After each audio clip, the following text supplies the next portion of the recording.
Dog take care of. Yes. You got a flooded backyard. I have both. Thank you for having me. It's in Virginia, you know, great place. And I told car as of this week. Yeah, go. Good. Hey, buddy.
Take it.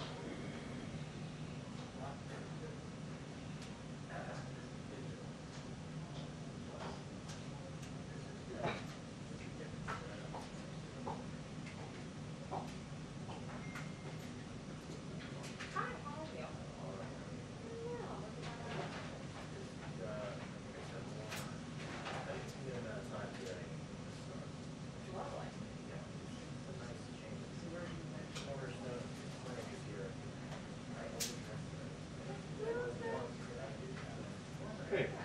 All right. Thanks. How are you doing? It is March. It could change.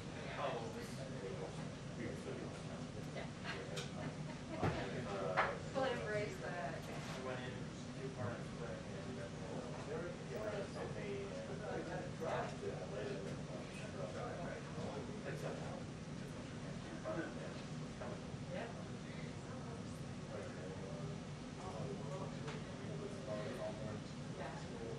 Just a little bit. Find that sweet balance. It sounds like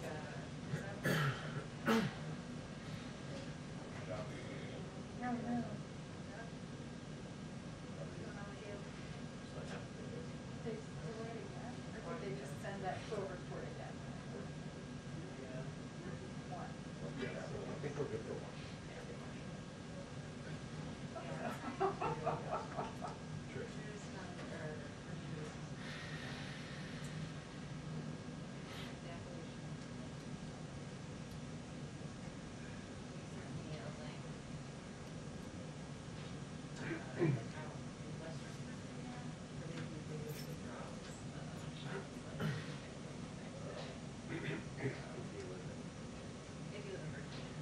Well, actually,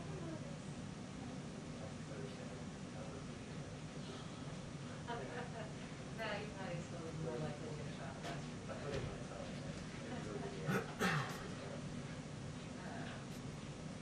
don't actually know if there is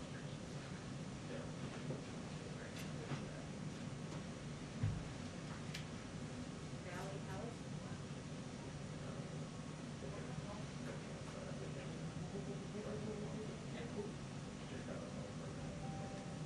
Yeah, no. When you said you have to wait till I got the appointment, but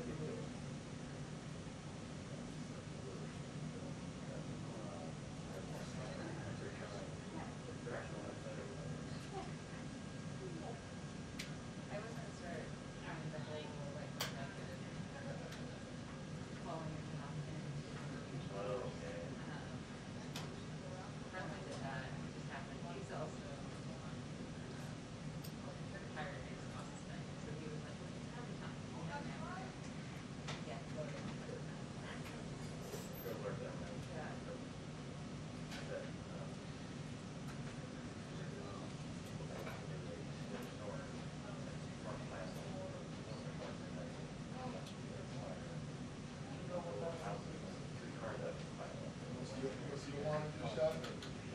Oh my God.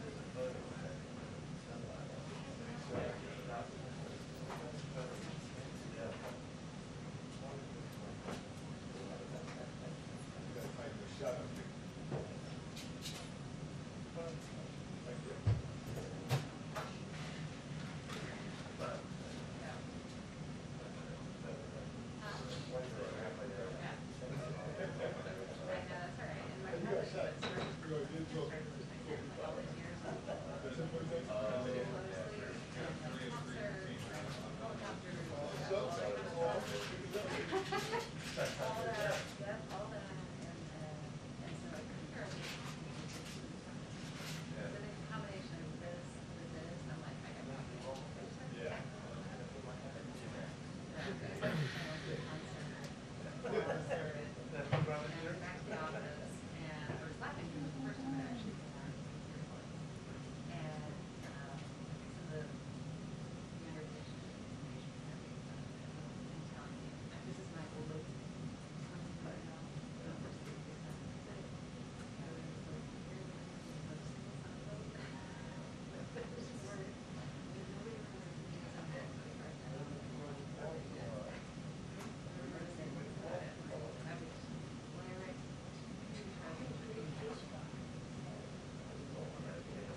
warning on the briefing. 2-minute warning on the briefing. Thank you.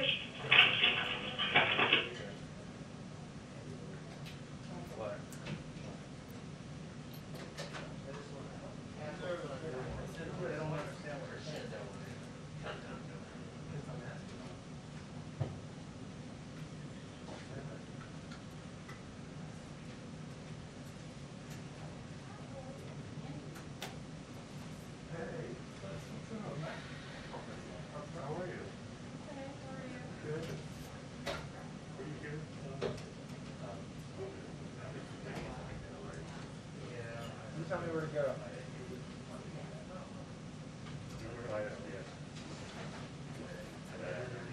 Let's see if I'm good.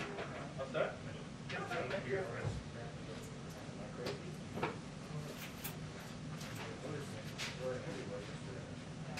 Yes.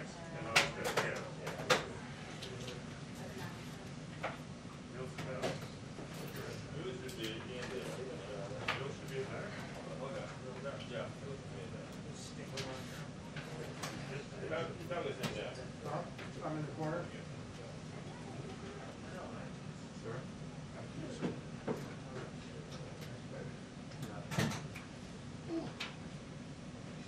Doesn't scream in the briefing.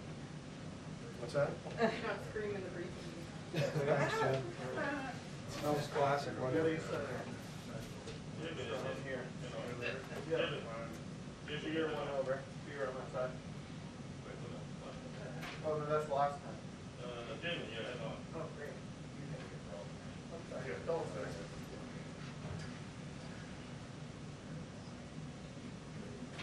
Here you go.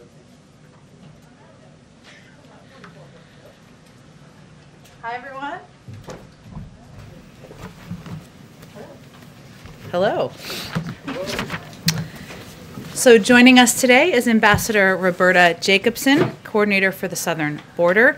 Ambassador Jacobson was the U.S. Ambassador to Mexico from 2016 to 2018. She previously served as U.S. Assistant Secretary of State for the Western Hemisphere Affairs. I had the pleasure of working with her at that time, and has focused on Latin America for more than 30 years as a career civil servant. She's going to give some remarks and then happy to take some questions. And as always, I will be the bad cop. Thank you for joining us.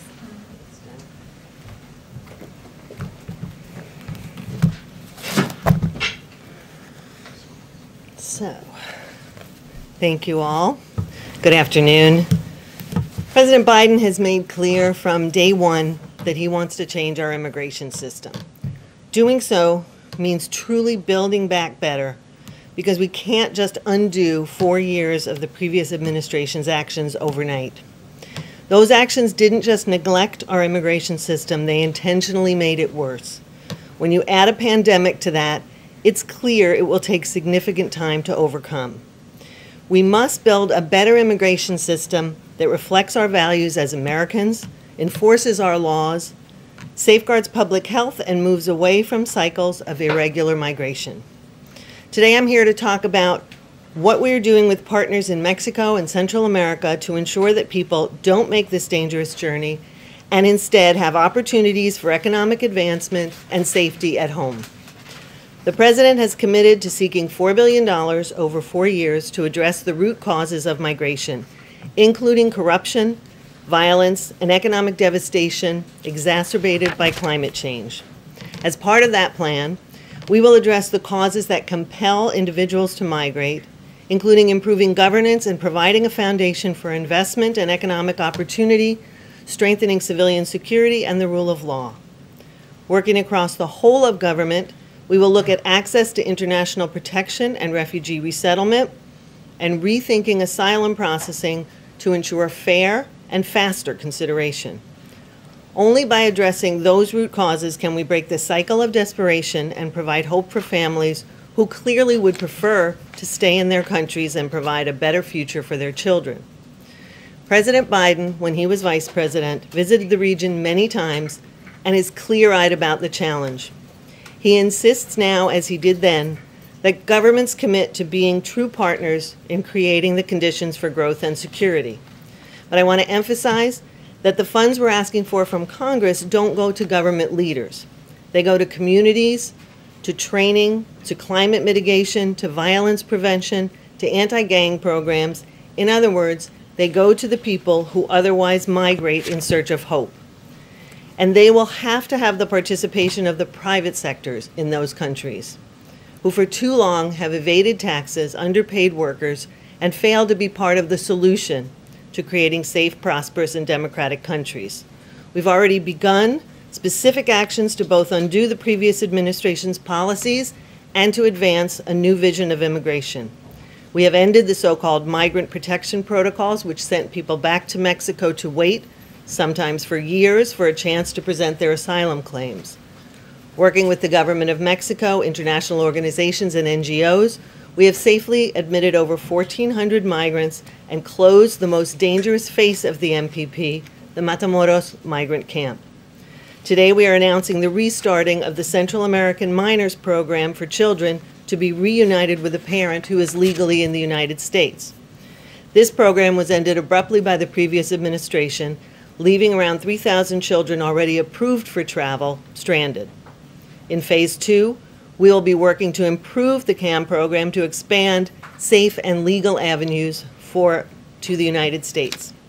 I want to be clear, neither this announcement nor any of the other measures suggest that anyone, especially children and families with young children, should make the dangerous trip to try and enter the U.S. in an irregular fashion.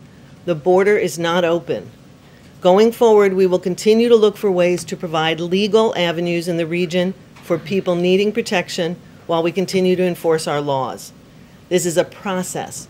We have a great deal to do, but this administration has made significant progress, and we will continue to do so. It reflects who we are as Americans, putting our values at the center of our policy. Thank you. All right, go ahead. Thank you for doing this, Roberta. This $4 billion that the administration is seeking, are you seeking this as part of a larger comprehensive immigration package or as a standalone bill? Well, I think what you'll see is that $4 billion in a Central American Northern Triangle strategy will be part of our foreign assistance request and will focus on the things we know that work. Obviously, it's not our first rodeo. The president, when he was vice president, worked on these issues. We know how to get money to communities that are most likely to send migrants, but also that are suffering the greatest effect of 2 hurricanes this season, et cetera. So it will be part of our overall foreign assistance package. In the meantime, we are focused on getting humanitarian assistance to these countries after Hurricanes Eta and Iota. So in that sense, it's part of a larger plan. But obviously, there are parts of this that will be on the domestic side as well to fix the whole extent of our immigration processing. And what else is the administration doing right now to work with these home countries to send a message to people, don't come here, don't send your children here? Right. Well, I think, one of the most important things is to make sure that we get communications right and the message right, and I'm happy to repeat that.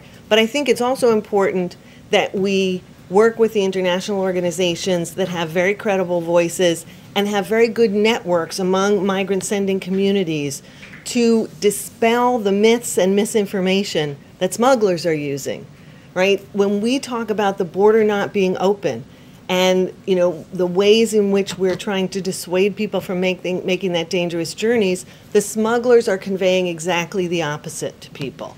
So we need to make sure we get that message out. We also need to be looking at things like the CAM program, the Central American Minors Program, as I talked about, and how we can expand that, how we can make that eligibility greater. But the next step is to look at solutions in the region, right? What more can we do to process people legally who really do require protection so they don't have to make that journey? And we're looking at all of those things. And finally, you said that this isn't your first rodeo. Should the administration have been better prepared to handle this influx of children before it changed the policy allowing them to stay in the country? Well, I think there's a couple of things. I think what we're doing right now is making a difference in the home countries, beginning to work with governments. That couldn't start until January 20th. There is one government at a time. You can't start changing processes of government, building facilities. All of this is part of the plan as quickly as possible to make sure that our domestic processes work more smoothly, more quickly, as I mentioned, but also to work with foreign governments. And you can't do that, obviously, till January 20th when you take over. But there have been multiple engagements with the government of Mexico at very high level, with the government of Guatemala, with the Honduran government and Salvadoran in the first, 6 weeks of government. So I think we've gotten off to a big start, a fast start in that engagement. Jonathan?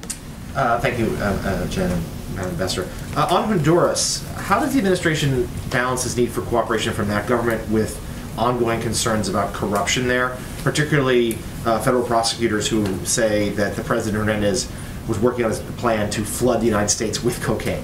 Well, I think one of the things that I made clear in the opening comments, which I want to reiterate, is that none of the money that we're looking to get from Congress, from the taxpayers of the United States, goes to government leaders. And so I don't think that means that presidents are unimportant in these countries, but I do think that it's important to understand that we will be working with civil society, with international organizations and international NGOs on the ground.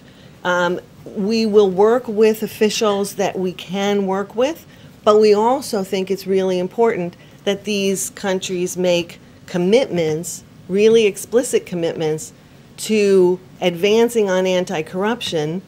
And in some places that will be hard to do if you've got officials for whom there is a cloud. And I think we need to work with the organizations that we can in countries. In some places, we will work with religious organizations, NGOs, with et cetera.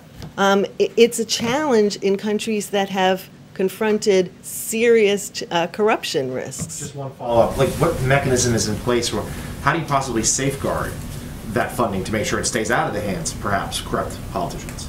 Well, I think one of the things that we've always done, and 31 years of the State Department has taught me this, is we do end-use monitoring, right? Our embassies and people that we work with are looked at before they're recipients of funds, and we do checks and we look at what's being done with the funds, right? We also don't deliver money in most cases. We deliver training.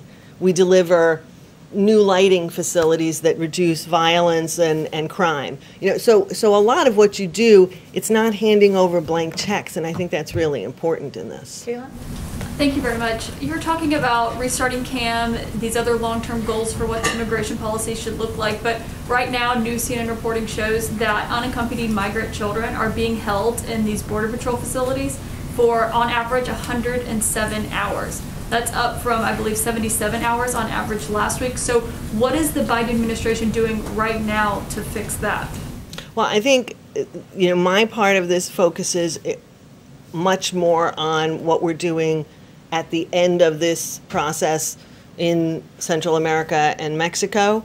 I think all of us at every stage of this process are doing everything we can to make sure that children are well cared for and moved into facilities that are appropriate for them. But I want to make a point again that it's really important that people not make the dangerous journey in the first place, that we provide them with alternatives to making that journey because it's not safe en route. And so, if I could just emphasize that it's really important that that message get out, because the perception is not the same as the reality in terms of the border not being open, but we want to provide through CAM, through other mechanisms, ways for some of these young people to be reunited with family members in the United States. Así que yo creo que es muy importante subrayar el caso que la frontera no está cerrada y el viaje es muy peligroso y la gente realmente no debían llegar a los Estados Unidos en una manera irregular ahora. You're telling them not to come, just to follow up quickly, you're telling them they should not come. Would you describe what's happening on the border as a crisis, given how these numbers are spiking so much week by week? I think I'm not trying to be cute here, but I think the fact of the matter is we have to do what we do regardless of what anybody calls the situation. And the fact is, we are all focused on improving the situation, on changing to a more humane and efficient system. And whatever you call it wouldn't change what we're doing, because we have urgency from the president on down to fix our system and make sure that we are better at dealing with the hopes and the dreams of these migrants in their home country. Madam Ambassador, do you think it's a coincidence that as soon as Trump and his immigration policy were on the way out and Biden and his stated policy were on the way in, this historic surge at the border started? Well, first of all, one of the things I think is important is we've seen surges before. Surges tend to respond to hope. And there was a significant hope for a more humane policy after 4 years of pent-up demand. So I don't know whether I would call that a coincidence, but I certainly think that the idea that a more humane policy would be in place may have driven people to make that decision. But perhaps more importantly, it definitely drove smugglers to express disinformation, to spread disinformation about what was now possible. And we know that. If the change in administration's brought hope, then from your perspective, is this surge good? I don't think that's what I just said. I think it's a reflection of how migrants feel at a particular time. I think what we are doing is making sure that we respond to that hope for people who need protection. We respond to that hope in a way that their cases can be adjudicated more quickly. But I don't think anybody would say that coming to the United States in an irregular fashion is a good thing. That's why I've tried repeatedly to dissuade people from listening to those smugglers. But we're going to try our best to do everything we can at each end of this in the United States, but especially in Central America and Mexico, to ensure we have safe, orderly, and legal migration. Go ahead. President Biden, when he was vice president, was very active on working with the Northern Triangle countries. And I was just wondering, were there lessons that you or he or other administration officials, many of whom are in jobs in this administration, have learned about how to deal with those countries or how to deal with foreign aid to them that are informing how you're approaching things now? And just to kind of follow up a little bit on what Peter was asking,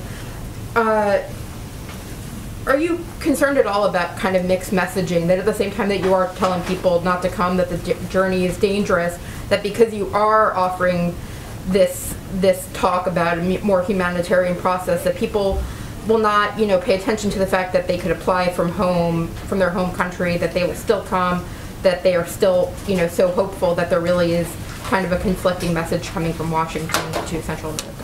So on the first question, the question of learning things from when the vice president was leading a lot of our efforts in Central America previously, I think yes. That's a resounding yes. Both the president and all of us who worked with him on that, for him on that, learned a great deal. And I think that it's really important that we put that to use now. One of the things he thinks is so important is being really explicit with leadership in the countries from which migrants are coming about commitments that they need to make, because overcoming the reasons people migrate is not going to be the United States' job alone, right? If we realize that it's lack of good governance, economic opportunity, and security issues or violence, then some of those require commitments by the governments on anti-corruption and transparency, on creating governments that function better to provide services for their country. So he's very clear on being sure that we get those commitments from leaders and holding them to it, right? The money is not a tap that gets turned on all at once. You have to make sure that you're continuing to follow those issues. So I think there's a lot of things we learned, and a lot of things we learned about ensuring that funds get to the communities that are really in need, whether it's post-hurricane or coffee rust, which was ravaging Guatemala and Honduras, or a historic drought. I think when you look at the issue of mixed messages, it is difficult at times to convey both hope in the future and the danger that is now. And that is what we're trying to do. And I will certainly agree that we are trying to walk and chew gum at the same time. We are trying to convey to everybody in the region that we will have legal processes for people in the future, and we're standing those up as soon as we can.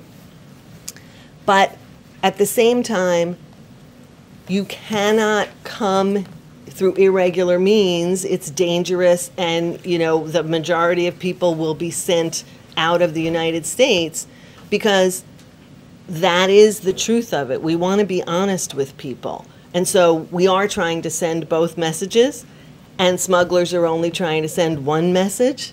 So we're relying on every means we can to get that message out there, and that leads me to want to reiterate, as I did before, que la frontera está cerrada y no es el momento, ningún momento es apropiada de llegar a los Estados Unidos de manera irregular.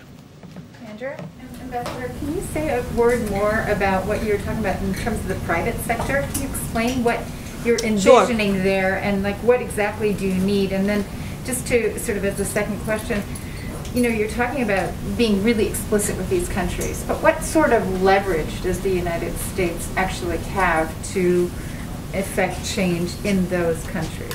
What exactly can you do? Yeah, let me take that second one first, only because, look, in the end, I think the implication of your question, which is quite right, is we can't make the changes. We can encourage them, we can help support them with resources, both technical assistance and funding, but we can't make those changes. The changes have to come in the Northern Triangle countries. What I should say is my own experience from traveling to those places, there are myriad people and organizations who are trying to make those changes. And part of what we want to do is empower them, whether that's more effective, economic support, whether it's training for young people, whether it's anti-gang programs, whether it's mothers clubs and empowering local communities. All of that gets done through people on the ground, not by the United States. So we want to be able to empower those actors. I also think that it's really important when you say, what leverage do you have? Well, I do think that working as partners with these countries means sitting down and talking about what we can do together, but also if American taxpayers' funds are going to be used, then that is a certain amount of leverage. The president really wants to move forward on this, but he won't unless he feels he has those commitments on an ongoing basis. Is that leverage? Funds are sometimes important means of having that conversation. Your first question was on, remind me. Well, let me just follow up on No, you can't follow up. You have to go back to the first one. Are you saying explicitly the U.S. could withhold funding, whether it's State Department aid or USAID funding or whatever? I think the really important thing to know is we're looking forward to getting this proposal before Congress and having Congress act on it. And what comes after that, I just don't know. An executive branch can always, adjust things like that. I also think it's really important to understand, you asked about the private sector. The private sector in all of these countries, in Central America in particular, is a really important player here. And I think, to be very honest, we have not seen them step up. One of the mechanisms that was really effective under the Obama-Biden administration was for every dollar that the U.S. put into an assistance program, we asked for private sector organizations, local chambers of commerce or business organizations, to either match us or exceed us. This gives the private sector skin in the game. It makes sure that they are part of the solution. If the governments in these countries don't always have enough resources to do what they should to improve the economic opportunity for people, there are private sector organizations and members of the private sector, the business community, who need to be part of that solution. And so we just feel that that's really an important element to this. We talked about international organizations, governments, NGOs. I don't want to leave out the business community as a participant. Okay, last two, or last three if you have time. Okay, thank you. Go ahead. So, Ambassador, just to follow up on Andrea's question, I mean, I understand when you're saying you want to empower these civil societies in these third countries, but can you make the link between empowering those civil societies and actually eliminating the push factor to stop them from coming to this country? So how much of it is an international aid policy versus an an immigration policy? That's my first question. And then the second one, if you could speak more specifically about the requirements that you're making to these countries in terms of anti-corruption practices. What are the specific measures of success and how to ensure that they're taking place? Well, on the first question, I think this is both an international aid issue as well as a policy issue, both for us and the countries that we're working with. On the one hand, it is clearly a resource issue. You have two greater than Category 4 hurricanes, Eta and Iota, within a 15-day period. You've got reports that suggest that literally multiple millions of people in Guatemala and Honduras are food insecure now. That is clearly something you need to be looking at humanitarian assistance and aid to try and remedy. Now, in the longer term, when you're looking at increased pace of natural disasters because of climate change, or you're looking at ways to ensure that agricultural policy, changes in countries, or that training is given, or that students, including girls, remain in school, those are longer-term policy questions that need to be addressed with our partners in the region, because they all have an impact on whether migration flows increase or not. And so when the president talks about root causes, some of this is immediate humanitarian aid, but a lot of it is policy and aid together, making sure that you tackle the root causes of migration. Otherwise, what you see is continued cycles, right? To break that cycle of migration sustainably, you have to work both. On the specific commitments for governments, I think that's something that we would want to discuss with the countries involved before we discuss it publicly. Thanks. Last two, the president's executive powers. Do you think the president will consider using his executive powers to reunite families who have been separated under zero tolerance? Well, that certainly outside of the Family Reunification Task Force that was created, which is exactly to do that. Beyond that. Are you talking about people who are not in the same country? Yeah, the families that were separated. Would the president use any more executive powers? I'm sorry, but do you mean families who were separated when in the United States? During zero tolerance in the past. Well, that's exactly what the Family Reunification Task Force is doing. Right. So nothing beyond that. It deals with the whole universe of people separated during that policy. So not that I know of. Okay. Last two in the back. Couple questions. Congress appropriated almost $1.4 billion for this fiscal year for the border wall that you all are not building. How much of that is left? Are you guys redirecting it at all, and to what along the border right now? Secondly, you discussed messaging. Arguably, your predecessors' entire theory of their immigration agenda was that they were trying to send this message, don't come, America is closed to irregular migration.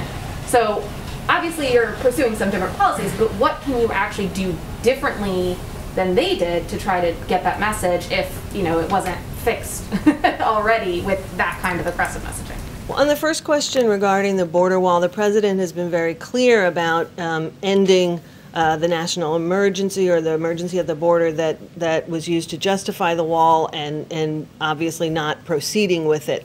The exact legal requirements and where those funds might go, I just don't know. I'm sorry.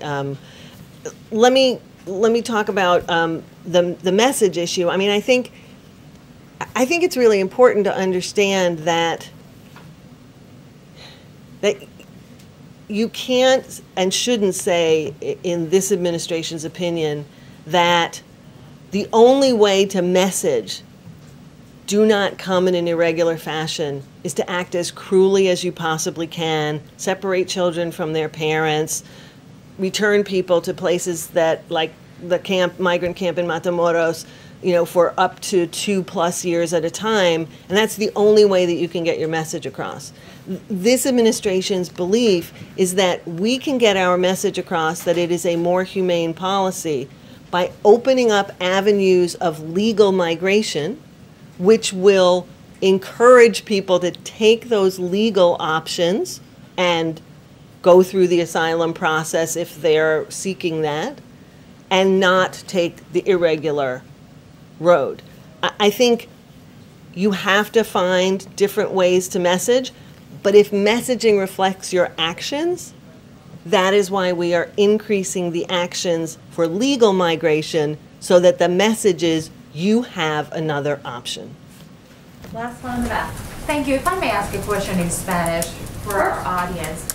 Con tanta desesperación en Centroamérica, y si los cambios no son inmediatos en esos países, si el dinero y los cambios que ustedes proponen no hacen un cambio inmediato, entonces, ¿cómo desaniman a la gente para que no venga hoy, mañana, pasado mañana? Bueno, primero reitero el mensaje que realmente no deben llegar ahora, porque la frontera está cerrada y lamentablemente va a tomar tiempo para abrir los otros caminos que son legales.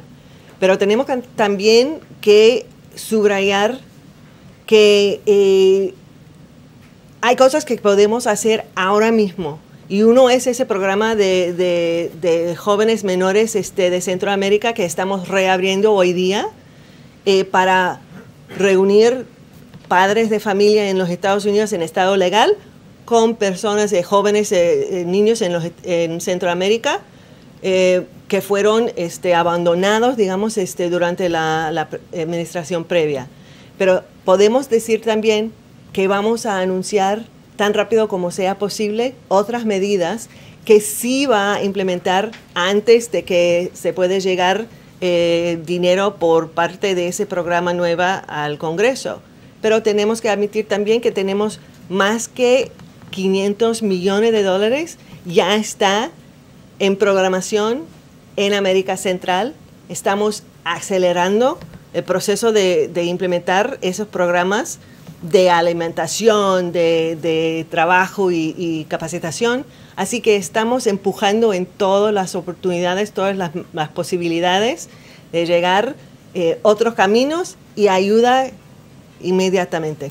Si le puedo hacer una pregunta sobre la actualización de MPP y cuándo se espera que se puedan procesar a todas las personas que aún están en espera. Bueno, yo no puedo decir con una fecha exacta ahora cuándo vamos a terminar con ese proceso de la primera etapa de MPP, de procesar a la gente de MPP tan rápido como sea posible, pero es muy importante que subrayamos que las personas que vengan a la frontera de manera irregular, eso no es la manera de llegar a los Estados Unidos, y vamos a continuar procesando de una manera ordenada y legal la gente de MPP con otras posibilidades para personas entrar en los Estados Unidos, presentar su caso de asilo.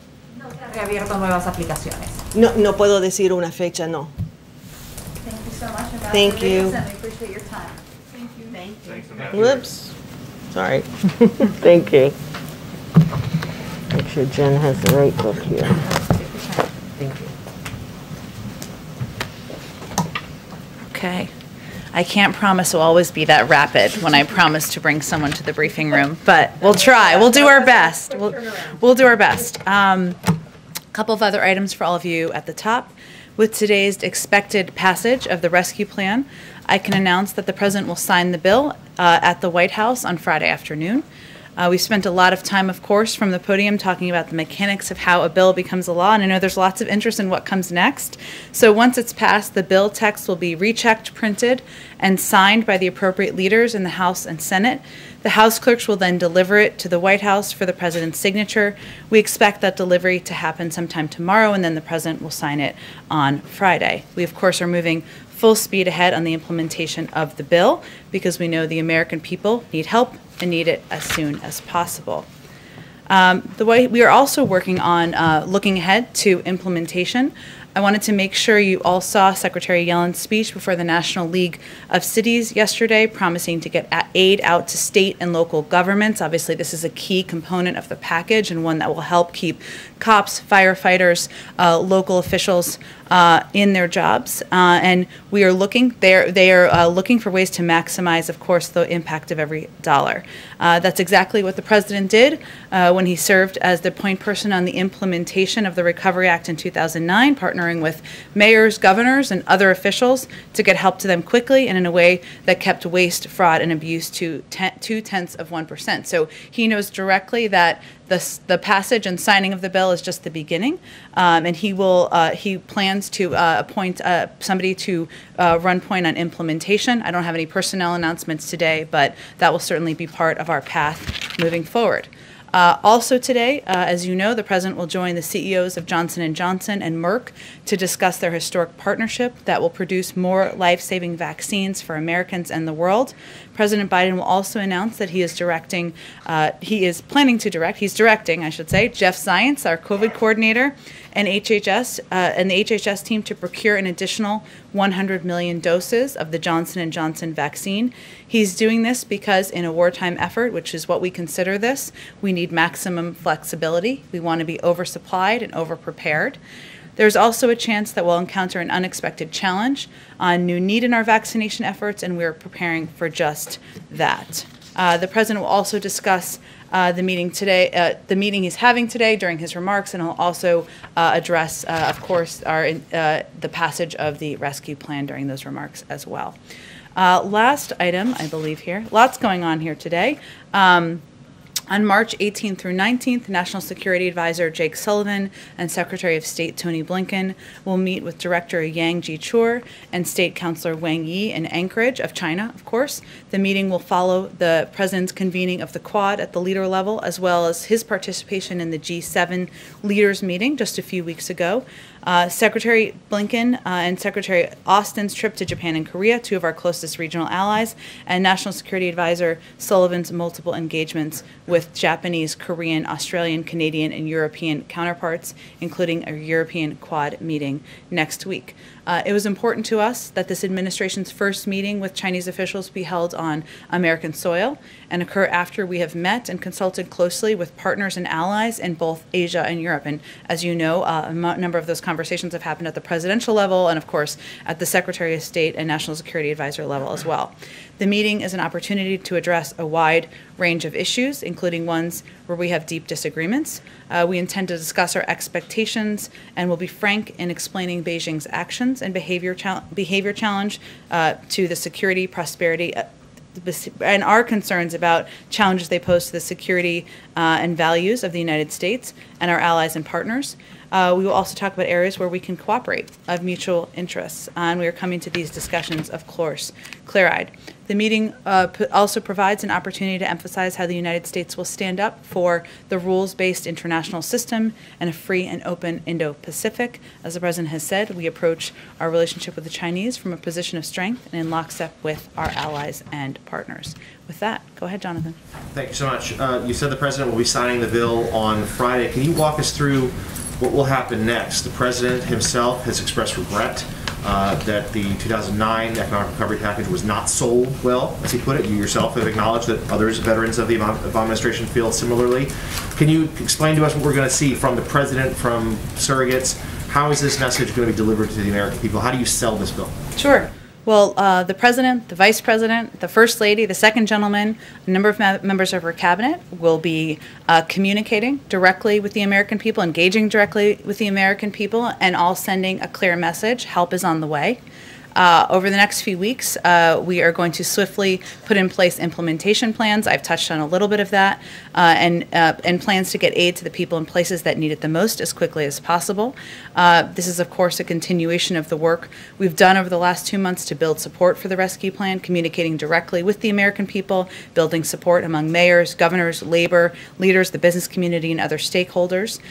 We'll be emphasizing a number of components that are in the package and really having a conversation conversation, this is important to the president personally, having a conversation directly with people about how they can benefit, addressing questions they have, even taking their feedback on implementation and how to make it clear. And we've talked a little bit about in here, people have questions like, well, do I need to do anything to get my check? How do I benefit from the health benefits? What about what funding will go to my school? He wants to ensure that people have access to this information. So he will be hitting the road. The vice president will be hitting the road. The first lady will be hitting the road. We will have people out communicating directly in communities, but we'll also use a range of tools at our disposal, including engaging in communicating through digital means, doing local interviews, and also utilizing a number of members of our cabinet who have key roles in the implementation. I referenced Secretary Yellen, of course, in her role. Obviously, the IRS has some key roles here, but he will be tapping into the cabinet to also play a role in communicating and engaging with the public. A follow on this, and then one other matter. Sure. On this, the president obviously is addressing the nation tomorrow night in prime time. Is this part of it, the idea of what happens next because of the package, going to be part of that speech? Can you preview a little bit about what the message to the American people is going to be tomorrow night? I expect I'll have more to say tomorrow about the speech, and I want to just give him a chance to go through the speech again and make sure I'm previewing it in a way that is consistent with where it will land. But as I've talked about a little bit in here, tomorrow marks the 50th day of the administration. It also marks 1 year since the country shut down, and the president believes it is important to take a look back of the journey the American people have been on, the sacrifices that have been made, the lives that have been lost, and also look ahead. And he will be talking more about how he will approach this war against the pandemic moving forward, and lay out some more specifics of what the American people can expect. And last one. A UN report out today says the U.S. is among the countries lagging behind on climate-friendly projects in COVID economic recovery spending throughout the globe. When is this administration going to start moving forward on the $2 trillion climate change package that was such a big part of then candidate Biden's campaign? It's only day 49, Jonathan. The UN is We're about to pass a historic, the most progressive bill in American history. It's passing today.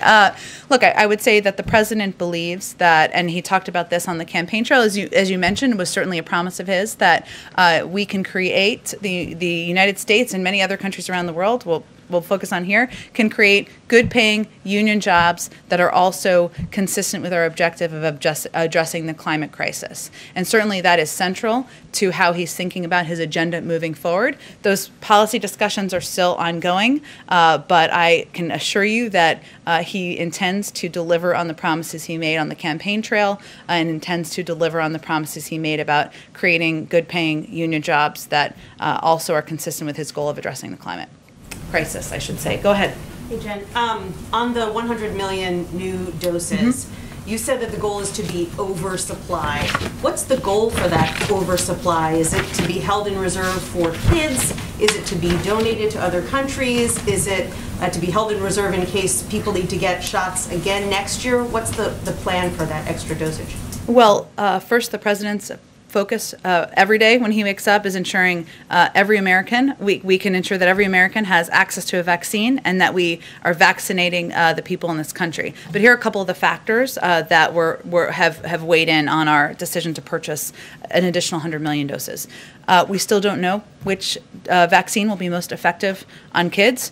We still don't know the impact of variants or the need for booster shots, and these doses can be used for booster shots as well as needed. Obviously, that's still being studied by the FDA, but again, we want to be over-prepared, as I noted earlier. We also need maximum flexibility. So Johnson & Johnson, the vaccine has unique benefits. It's a one-shot vaccine. It can be stored in the fridge and not a freezer. It's highly effective, as the others are as well, against hospitalization and death.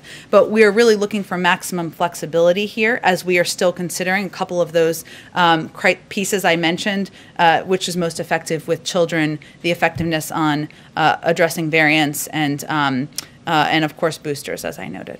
And then on the COVID relief bill, which is being voted on in the House right now, how quickly will school districts be able to access that money, and will they be able to implement it in time to make safety changes for this school year, which in many parts of the country is only going to last another 3 months? You're absolutely right, and a fair amount of the funding is also we expect will be likely used for forward planning, right? So schools that need to plan for, we need to hire temporary teachers right now, but we need to ensure we can keep them on the job in a year and 2 years. We need to make facility upgrades. It really depends school to school. In terms of the timeline for implementation, I know that's something that our Department of Education is going to be looking at, and of course, the implementation team that will be focused on getting these dollars out the door. So we will certainly plan to give you an update as we have a better timeline on the calendar. And then finally, on another front, Des Moines Register journalist Andrea Sahur is currently on trial over her coverage of a racial justice protest last summer. She's been charged with failure to disperse and interference with official acts. Does the Biden administration believe that these charges should be dropped? And will the president or anyone in the administration urge Polk County, Iowa prosecutors to drop the charges? I'm happy to discuss this with our team. I'm not as familiar with the case, but I will look into it and we'll get you back an answer. Thanks. Sure, go ahead, Caitlin. First off, has President Biden been briefed yet by his delegation that went to the border over the weekend? And does he now feel the need to go to the border if he has been briefed by them? Sure. Well, I can confirm for you that the president did receive a briefing earlier today from members of his team that visited the border region this past weekend. I will note he receives regular briefings on immigration and the economy, on COVID, on a range of issues that the country and the administration is facing. He heard from the delegation on what they observed during their visit to the border region and the facilities they toured, but they spent the majority of their time discussing what steps can be taken to expedite processes, to move more quickly, to move the process more quickly to meet the administration's goal of getting these children placed with vetted and confirmed families, moving them quickly, as related to your question earlier, out of Border Patrol facilities and into these shelters and then ultimately into these homes. I don't have anything to preview for you in terms of a trip. Obviously, a delegation going to the border and visiting these facilities is something that can be done with a much smaller footprint than the President of the United States traveling, but I don't have anything to preview in terms of a trip. And earlier you said you're going to, or the president is going to pick someone to kind of run the implementation of the coronavirus relief package. Does the White House anticipate that there could be delays in implementing that because it is such a big bill? No, I wouldn't imply, or I was not trying to imply that, only that we know that this will not all be implemented in 4 days or a week or what have you. This will take some time, and we want to ensure that there is a person responsible and accountable to the implementation. That's something the president felt worked when he was vice president, and so it was an indication of that. But there are a number of cabinet members who will also play pivotal roles here. I referenced, of course, Secretary Yellen. Secretary Cardona will play a pivotal role, of course, in the reopening of schools. And so there are already officials within the administration, but this can be, it has been used in the past as more of a coordinating mechanism. And how long do you think that implementation will take? I can't give you really a timeline of that. Obviously, there are different components, as you well know, right? Getting the checks out the door. Our Treasury team and our economic team are crunching the numbers on that. We hope to have an update for all of you soon on that. Obviously, reopening schools, as Nancy was asking about, it really is school district to school district in terms of what their needs will be, which schools need funding, which districts need funding. There are things like unemployment insurance, which obviously is applied through different mechanisms. So there are pieces of this that are just going to be implemented over time, some that can be done more rapidly and quickly, but obviously this is our focus and our priority in the days ahead. And my last question, on Johnson & Johnson, he is going to announce that they are trying to get another 100 million doses this afternoon, but the administration told governors yesterday on their weekly call that they should only expect to get 400,000 doses of the Johnson & Johnson vaccine next week. That is far behind what the Johnson & Johnson contract with the federal government that they were supposed to have ready when it was authorized by the FDA. So is he going to confront the Johnson & Johnson executives he's meeting with today about why they are so far behind on production? Well, as you know, Caitlin, he invoked the Defense Production Act in part because he wanted to, and our team, Jeff Zients and others, have been working closely with Johnson & Johnson and Merck, of course, to expedite the production of vaccines to ensure that they can be available on the timeline they've committed to. I will say that this 100 million that was that's being announced this afternoon is more for the second half of this year, and we're not adding additional doses expected on that same timeline. But I'm certain they will be discussing, of course, the need to ensure that the deadlines are met and that we have the vaccines and the doses needed to get them in the arms of the American people. Go ahead, Andrew. So on the vaccine, the head of the WTO and others are calling for greater efforts to be made by advanced economies, big countries and rich countries to get more vaccine into developing countries. Mm-hmm. You've just announced that you want to be over-prepared here in the U.S. And what is the United States doing to ensure that these vaccines get out to other countries? And do you favor a waiver of intellectual property protections under the WTO to ensure that that moves more quickly? Or, what's your perspective on a kind of a third way that would be just increasing licensing? Well, first, the president is deeply focused on the issue of expanding global vaccinations and manufacturing and delivery, which will all be critical to end the pandemic. But as we've also said, he's first and foremost focused on ensuring Americans have access to vaccines as soon as possible in this period of time. And we've obviously made a great deal of progress on that front. I don't have anything more to preview for you in terms of what that will look like. We first need to focus on, right now we're still in a circumstance where there isn't enough supply for the number of Americans who want to get the vaccination. So that's really our focus at this point in time. But certainly it's a point of discussion with his counterparts and with the counterparts of other members of our national security team. So you don't want to say anything about the waiver? I don't have anything more for you to predict. Okay, and then on that question of vaccinating children, you mentioned that you're not sure which vaccine will be most effective. Fauci has talked about getting high school students vaccinated by the fall and elementary school kids in the spring. Do you have a sense of when every American could be vaccinated? I mean, you've talked about having enough on hand for adults to be vaccinated by the summer. Or by the end of May, actually. Well, we will have enough supply, right? But the president is the first to say that we can't do this alone, and that certainly a component of this that is vitally important is ensuring that people understand across the country that these vaccines are safe and they are effective. And we are still going to focus on combating the issues of misinformation and, of course, of vaccine hesitancy in a range of communities. The FDA, as you know, would be the ones running point on approval of vaccines for children. I can't really predict when children will be vaccinated, and we don't know when the FDA may approve a vaccine. But our role is ensuring there's enough supply and that there is enough distribution.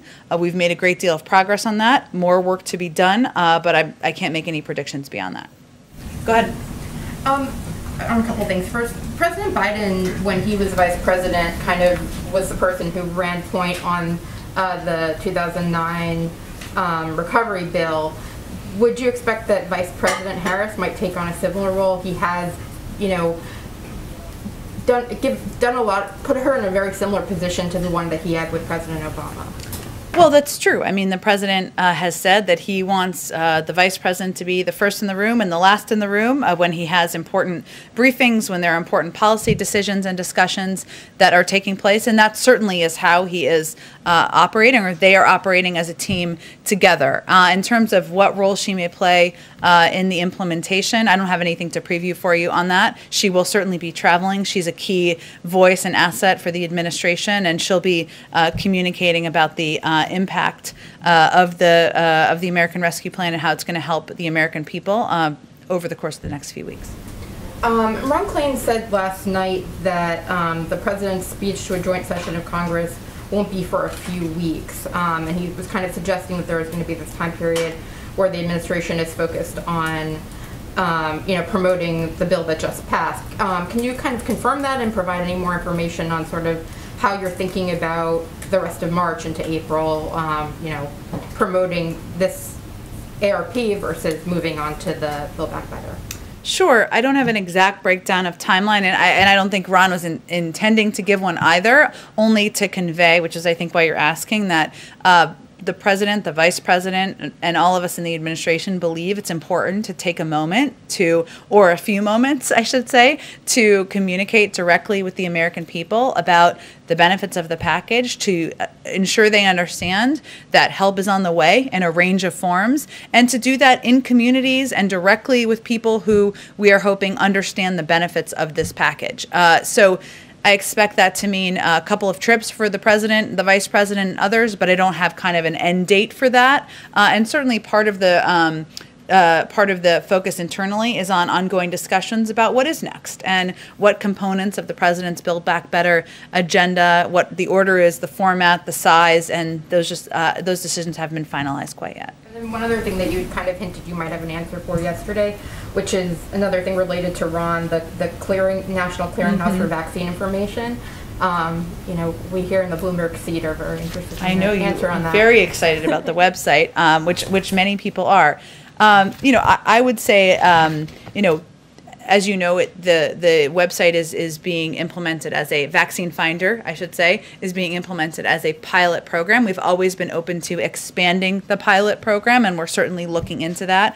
We're also looking into, and others have asked this question, how we can better assist state and local governments who have their own websites where they are utilized by members of the local community and effective, but sometimes they have technical issues. So we're looking at addressing it from a couple of different directions, but every option remains on the table. We're also considering setting up call centers, organizing navigators, help individuals schedule appointments, which sometimes can be the issue. So I don't have a major update other than to convey that it's a pilot program. We've always been open to expanding it, and certainly a range of options remain on the table. And sometimes in some states, their local website is working quite well, and they just need some technical assistance. Go ahead.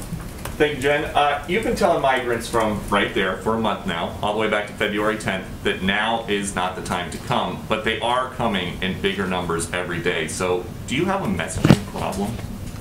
Well, I would say that in the last administration, we had a morality problem, and children were being pulled from the arms of their parents, and kids were being sent back on a treacherous journey, and that's not the approach of this administration. So certainly we understand that means there will be more kids who are crossing the border. We made a policy decision that that was the right, humane step to take. But I think it's also important for people to understand that the vast majority of people who come to our border are turned away, are sent back to their countries. What we're talking about here are unaccompanied children, and what our focus is on is ensuring that there are safe places for these kids to go that have access, where they have access to educational resources, health and medical attention, legal assistance as needed, and that we can expedite the vetting so that they can get to families and sponsors where they can have their cases adjudicated. But since the last administration is gone, tomorrow is 50 days of Biden. There are migrants showing up wearing T-shirts that say, "Biden, please let us in." And candidate Biden is the one who said,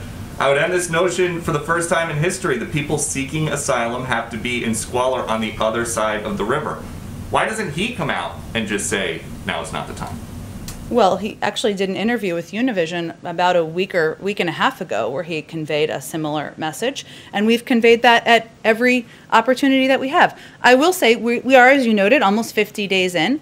We are digging ourselves out of a broken and dismantled system. Roberta, Ambassador Jacobson, referenced this in her opening as well. When it comes to engagement with countries addressing the root causes, we couldn't start doing that until January 20th. There are programs like the relaunching of the Central American Minors Program, which was ended by the prior administration in 2017, and that meant that that program, which would have allowed for people to apply from the region, we had to restart that program. So we're working to fix the mess of the last couple of years. It's going to take some time, but this is clearly a priority for the president. We're looking at a range of options, which include the opening of additional facilities. It includes steps we can take to expedite the processing. It includes application and implementation of these CDC guidelines that just came out that allow for more children to be housed safely in these facilities. So we're looking at every option possible to help address the challenges we're facing at the border. And you mentioned those CDC guidelines. Does the White House think it's a problem that when the CDC tells these migrant shelter facilities that they can be at full capacity if they are careful about COVID. Many of them do. But when the CDC tells schools that they can open in person at full capacity, many of them don't. Is there a school in particular that you have as an example that didn't do that? Are most schools in this country at full capacity with in-person learning? Is there a specific school, though, that is not following the CDC guidelines of implementing the mitigation steps so they can reopen? I mean, the CDC is saying schools, you can be every school can be at full capacity. What the CDC guidelines, just to be clear, because I think this is very important to be very clear and specific on, they gave 8 mitigation steps that schools can take to safely reopen. A number of schools have actually recently reopened. Schools in Washington, D.C., some have, schools in many districts across the country. But each school district needs to make the decision about whether they are able to take those mitigation steps. The president has also been clear, some of these school districts need additional funding. There's $160 billion in this package that he's going to sign into law later this week. The Secretary of Education will be quite focused on working with school districts to help them reopen. But more school districts are reopening, more kids are in classrooms every single day. But since they are not all back, from an administration position or from your perspective, have the Border Patrol unions and the HHS unions been easier to work with than the teachers' unions? I think that's a little bit of mixing different circumstances. I would say that it's children all in tight quarters. I mean, a classroom. Not quite. Not funny. Not quite. I would say that let's take a responsible approach to the two issues. Okay, one is schools reopening. There's been 8 mitigation steps that have been announced by the CDC to implement. Right. Yeah. Every school district is going to work to implement those on a timeline that is they can effectively do. Many school districts are reopening. Right. Many are reopening every single week and day and week. Right? That is a different circumstance than what we are seeing at the border. And the HHS oversees these facilities, right? They're working on ensuring we can have more kids safely. They are working to implement CDC guidelines, but they are different circumstances. And certainly we're working with the school districts, and we're also working with HHS to open these facilities, or to ensure that kids are treated with safety and care in these facilities. Okay, go ahead. Thanks, Jen. Just a little bit more on the Quad. You mentioned yesterday that one of the issues that will be discussed is how the leaders can work together to combat the pandemic. Might that discussion include a strategy to counter vaccine diplomacy from China and Russia? I think there'll be a range of topics discussed, and I know that it is a concern of a number of leaders around the world, including, of course, President Biden, and I'm sure we'll have a readout of the Quad meeting tomorrow once it's completed. A little bit more on the announcement, and you can preview it. Can we expect anything in terms of how the Quad, what kind of commitment they would give in terms of helping other countries to access vaccines? Again, I know they'll discuss a range of issues tomorrow, but I think it's important to just take a little bit of a step back, because this is a meeting that covers a range of topics. Of course, I'm sure COVID, which is a pandemic everyone in the world is dealing with, will be a topic of discussion, but there'll be issues like climate that are addressed, economic cooperation. I'm sure they'll have a range of issues to bring up, and we will provide a readout when the meeting concludes tomorrow. A little bit more on that. What about in terms of the military balance? I mean, we know that China just announced a huge defense spending, 6.8%, I believe, for this year. Is that also a top item in the agenda? I don't think I have more to preview than what we've already offered. We will, of course, have a readout when the meeting concludes. There are a range of topics on the mind of all of these leaders. As I've noted in here before, we anticipate the meeting discussing a range of the crises we're facing as a global community, from COVID to climate, economic cooperation. I'm sure they all will bring up a number of issues, and we'll have a robust readout when the meeting concludes. Go ahead. A few questions, like everyone. Sure. In California, Republicans are seeking to nationalize the recall effort against Governor Gavin Newsom and really make it a referendum on COVID policies. The other day, Bernie Sanders tweeted that it's time for Democrats to unite and rally on Newsom's behalf against the recall. Does the president have any plans to personally or otherwise support Newsom if this does make it on the ballot and becomes an off-year campaign?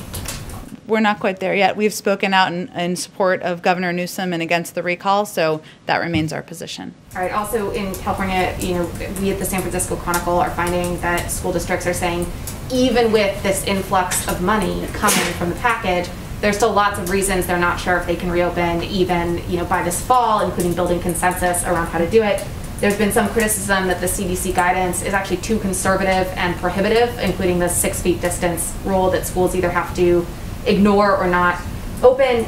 If there are still schools that aren't open by this fall, would the administration consider it a failure, and what more could they possibly do to help those schools along? We have several months before the fall, 6 months, 5 months. Okay, I will stop doing math now.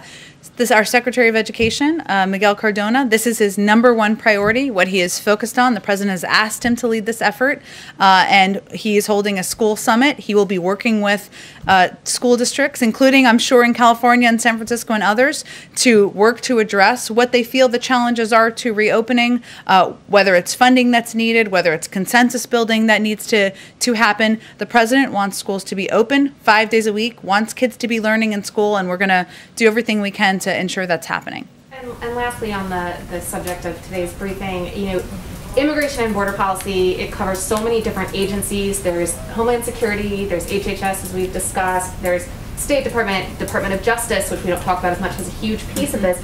Is there someone in this administration who is coordinating all of these disparate pieces? Ultimately, where does the buck stop? Who is making sure that all these different agencies are coordinating to the administration's overall goals? Well, ultimately, the President is responsible for the policy on key issues and key challenges the country is facing, and immigration is certainly one of them. You're right, there are a number of agencies involved in this effort, but I would say they're all playing a pivotal role. The Department of Homeland Security, we don't have a Health and Human Services Secretary confirmed yet. When he is, he will play a pivotal role, but a whole team at HHS, as you know. So this is being coordinated in part from our national security team, but ultimately it's the President who makes decisions about the policy. That's why he asked the team to go to the border and why he asked to receive a briefing, and that's something, as I noted, that happened this morning. Go ahead. Thanks. I have a follow-up on implementation of the relief package and then a question on the equal rights amendment. Okay. On the relief package implementation, were there specific lessons that President Biden, when he was in charge of doing this in 2009, that he learned about that effort that will be applied to this effort, particularly in terms of efficiency and reducing waste and fraud, that kinds of things, but in general, any specific lessons that he learned other than it's good to have one person in charge? Sure. It is structured very differently, as you remember, and I'm sure many people remember. A big chunk of the Recovery Act was around shovel-ready projects. This is, of course, a very different type of bill. I think some of the lessons we're already implementing, including having a point person in charge, including ensuring there's a sustained campaign that is not just about the President of the United States or the Vice President of the United States speaking about the benefits, but that really engages our partners and allies, whether it's governors or mayors, local community leaders, to ensure there is effective implementation and communication about the package. He also wants to lift up, and this is something that's been important to him in general, but is very applicable to this package, members of his cabinet, so that they can be front-facing and play a very public role in engaging with the public and ensuring they understand components and pieces of a package like this. There are pieces in this package that, of course, are related to helping veterans. There are pieces of this package that relate to helping rural communities, and he wants to ensure that members of his cabinet are playing key roles there. That's something that, of course, was done a little bit in 2009, but can definitely be built on, and I think we will venture to do that. Thanks. And then on the Equal Rights Amendment, the House is expected to vote soon, I think next week, on eliminating the now expired deadline for ratification. And of course, Virginia last year became the 38th state to ratify, but last year the Justice Department issued a memo saying that you can't do that, that if the only way to add this ERA to the Constitution is to start the ratification process over. My question is whether the administration is going to rescind that memo, as some Democrats have asked him to do. Mm-hmm. That's an excellent question. I will have to talk to our team about that and get an update on it, which we'll venture to do for you after the briefing. Go ahead. Thanks, Jen. A couple questions on behalf of the print pool for reporters who couldn't be here, and then one of my own. Jesse Hellman with Modern Healthcare wanted to know, when President Biden is with the executives today from Johnson & Johnson and Merck, does he plan to press them on the increasing costs of prescription drugs, and does he plan to bring up his own agenda to lower drug prices? The primary focus of this meeting is on working together, the two companies who have long been competitors, working together to ensure the efficient and effective manufacturing of vaccines. Okay, and Tommy Christopher from Media had a question on the filibuster. Said that President Biden expressed some openness to filibuster reform during the campaign. I know you've said more recently that it's not his preference to change the rules, but he wants to know if the John Lewis Voting Rights Act represents a red line. If Republicans do not support that, if that does not move forward in the Senate, is that a red line that would prompt him to consider filibuster reform or ending the filibuster? Well, the president's preference is not to make changes to the filibuster rules. He believes that voting rights and access to voting, ensuring it's easier for the American people, is enough of a huge priority and should be for everyone. That's why he signed some executive orders, used the power of the presidency to do that this weekend, and he is hopeful that Democrats and Republicans can work together to get that done. And then one last question on the overall agenda. I know you were saying earlier, when you look at Build Back Better, you're sort of thinking through kind of what's next. But broadly speaking, is infrastructure the next big legislative priority on Capitol Hill for this administration? There's also pressure for an immigration bill to go through.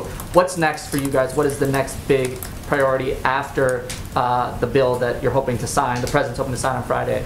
It's a very popular question, understandably, but our focus is on getting the American Rescue Plan implemented. We will have more to say. The president will have more to say on his Build Back Better agenda and what the components of that look like, what the size, the proposals, the order of events will be, but I don't have anything to preview for you. Does that come before an immigration bill on Capitol Hill? Or? Well, I don't have a legislative order to preview for you either. I will say, given all of the conversations we're having, understandably, about the border and the questions about the border, in the president's proposed immigration package, he has a funding to address the root causes in the region, as we talked about a little bit earlier. He has a pathway to citizenship, or proposes a pathway to citizenship for undocumented immigrants, and he also proposes an investment in smart security. So given all of the concern by many in Congress about immigration and what's happening at the border, that sure seems like a good time to move that initiative forward. Go ahead in the back. Thank you, Jen. I understand you don't want to call it a crisis from the podium, but what do you say to Border Patrol agents at the border, especially those within the union, who are calling it a crisis and who are saying that they're overworked and there's just too many encounters day in and day out?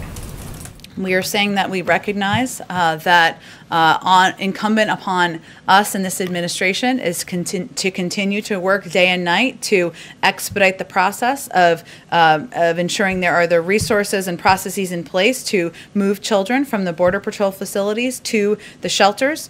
We are saying that it is incumbent upon our administration to look for additional facilities that can safely house children, and incumbent upon us to ensure that we are communicating effectively and efficiently to the region, as Ambassador Jacobson talked about at the top of this briefing. And those are all focuses of the president on down, every single day. The Mexican government today reports that over 4,000 unaccompanied minors were actually deported back to Mexico between January and March. Can you confirm that those were done under the previous administration? Were any of those unaccompanied minors deported under the Biden administration? I know that CBP provides numbers and data on a regular basis, and I think there's more data coming soon from there, so I would certainly send you to them for any statistics and data. Our policy is that we don't turn children under 18 away at the border, and of course, as you know, though, even when they are in homes of family members or in sponsored homes, that they still can go through processing and may need to return home. On the stimulus package, if I may, one last question. I think this came up yesterday, but I wanted to re-ask the question. Now that the stimulus package is passed and many undocumented immigrants are not benefited in any way by the money that's going out, does the president plan any executive action or anything else to do to help that population? Sorry, I missed part of the last sentence. Sure, now that the stimulus package has passed and the undocumented population, many of the millions, are not benefited in any way, does the president plan any executive actions or anything else to help that population? Well, certainly I think the president's priority, given he proposed an immigration bill on the first day, is to create a pathway to citizenship for 11 million undocumented immigrants, of course, in this country. He's also been clear that ensuring that everybody in this country is vaccinated and receives access to the COVID-19 vaccine is a key priority. And of course, this is just the beginning of his agenda, but I don't have anything more to preview for you. Go ahead. Thank you, Jen. Given the current progress on vaccination around the world, would the president consider organizing his climate summit in person in DC here for it to have more impact? I don't think we have any. I think at this point the intention is to do it remotely, I believe, and I don't think there's an intention to change that, but I'm happy to check on that for you. And do you know roughly how many heads of state are expected to participate, and if the Chinese president would be one of them? I don't have any more details on the summit. I know it's coming up in about 6 weeks. 5 weeks, and I expect as we get closer, we'll have more to preview. Good. Go ahead in the back. Yeah, just to follow up on the filibuster. So Sure. you've said many times that President Biden's preference is not to change the rules around the filibuster, but if the next big pieces of his agenda are stymied in the Senate, are there changes to the filibuster that he can live with, such as talking filibuster? Well, the president believes that there are a range of issues where there's a historic precedent of Democrats and Republicans working together, whether it's infrastructure, as we've been talking about, or modernizing the immigration system. He's obviously had a number of bipartisan meetings in the Oval Office, so that's where his energy and focus will be moving forward. Go ahead in the back. Yeah, thank you. A Saudi court just upheld a travel ban concerning a dissident, a woman, released from prison weeks ago. Is it a sign that the White House message regarding the human rights abuse in the kingdom is not strong enough? You were referring to a human rights activist who was released from prison? Yes, but who's not able to travel outside the kingdom. I would have to look into more specific details of that. I know we were pleased with the release, but I'd have to look into more specific details of the travel restrictions. Go ahead. Do you have any sort of ETA for when the next cabinet secretaries will be approved, and when are you going to start nominating ambassadors? Go ask our friends in the Senate. We expect that some will move forward with, and we are hopeful, I should say, that we will get a couple of additional cabinet members confirmed in the coming days or over the course of the next week. The president's looking forward to that. We're certainly looking forward to at some point having a full cabinet meeting. The president hasn't made any decisions about ambassadorial nominees, so I don't expect them to be confirmed anytime soon, given we have to nominate them first. Are you talking about Becerra and Catherine Tai? Well, again, it's really up to the Senate on the timeline for that, but we are hopeful that they move forward with the remaining members of the cabinet, given we are almost 2 months into an administration. Thank you, Jen. Yeah, the last one. Just to follow up on something that Ambassador Jacobson said. Sure. And I think you may have gotten a note about this, that she, first time she said that the border is not closed, and she then, when she was speaking in Spanish, and then, later on spoke in Spanish again and said the border is closed. I mean, it seems like she, I guess, misspoke the first time considering your overall message, but are you concerned that now that she has misspoken that is going to be, picked up and disseminated across the Spanish-speaking world as the message from the administration? Well, given she also said that the border is closed, we're hopeful that that is what will be picked up, and that has clearly and consistently been our message, so that is certainly our hope. But still, at the same time that you're having a messaging difficulty around this issue, does that just make it a little bit harder? We certainly hope not. We have the power of the media here to make sure you're communicating effectively with the messages, and as we know, we all have moments where we say something slightly differently than we would like to, and we quickly try to correct it to make it easier and effective for all of you who are just trying to communicate what the administration's goals and policies are. Okay. Thanks, everyone. Thanks, Jeff.